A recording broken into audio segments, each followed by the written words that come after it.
Dahil ko nadawat nga regalo, ako rang kuano ni, akong lantaw doon. Yan ako ay 5 o 15 naghatagan ni.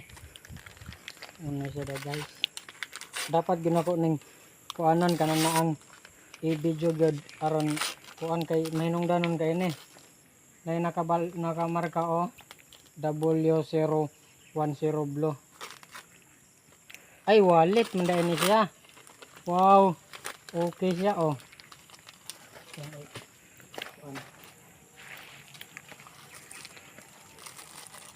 Abrihan gud na to ni og sumini say color.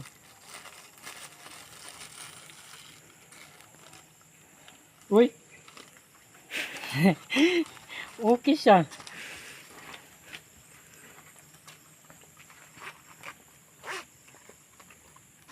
Nasay kuan sa napagani say kuan sa tawag ani. Iyahang Holder. Yung holder. oh, linear mo ni. Are, asa man ni siya ibutang. Kakabaloan ni naapoy iyang styro gamay. Nasay kuan sa kuan oh. Makita ninyo di ana doon ay butang nag mga ID. Napoy naka shipper siya. So dito ako nadawat guys no. Daghang salamat kayo sa kuano GLA Emilien Pialago sa TC Dipolog. Bye bye.